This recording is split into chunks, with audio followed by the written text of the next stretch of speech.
Hello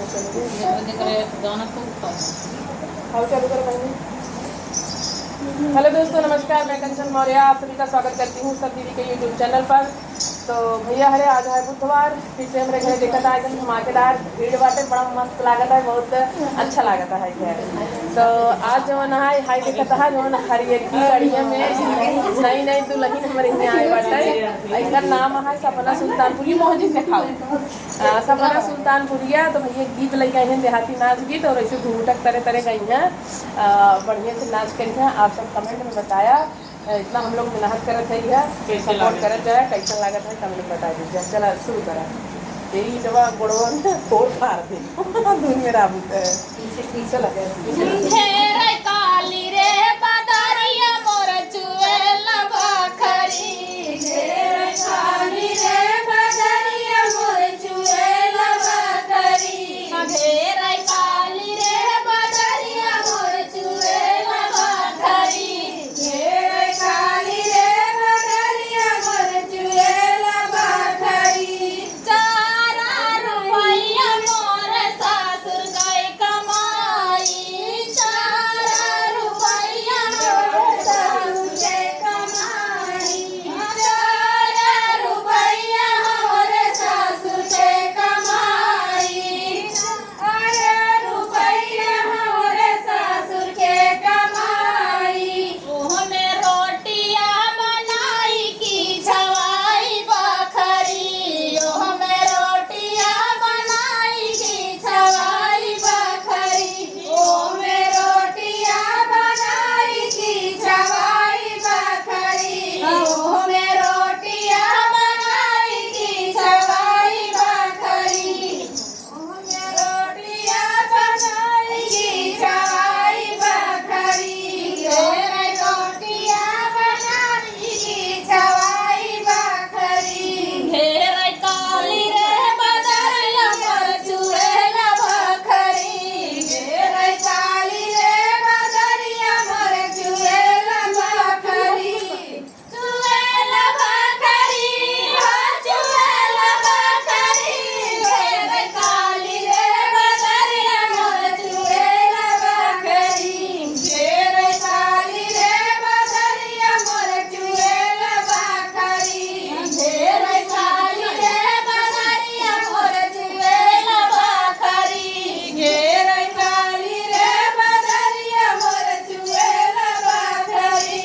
4 रुपया हमरे जेठ कई कमाई, 4 रुपया हमरे जेठ के कमाई, 4 रुपया हमरे जेठ कई कमाई, 4 रुपया हमरे जेठ के कमाई। ओहमे लाड़ी का पढ़ाई की छवाई बखरी, ओहमे लाड़ी का पढ़ाई की छवाई बखरी, हे छवाई बखरी, हे छवाई बखरी, ओहमे लाड़ी का पढ़ाई की छवाई बखरी, ओहमे लाड़ी का पढ़ाई की छवाई बखरी।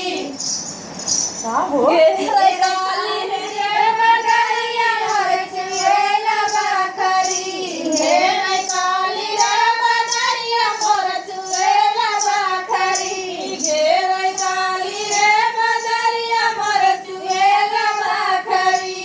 4 रुपया हमरे देवर कई कमाई, 4 रुपया हमरे देवर के कमाई, 4 रुपया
हमर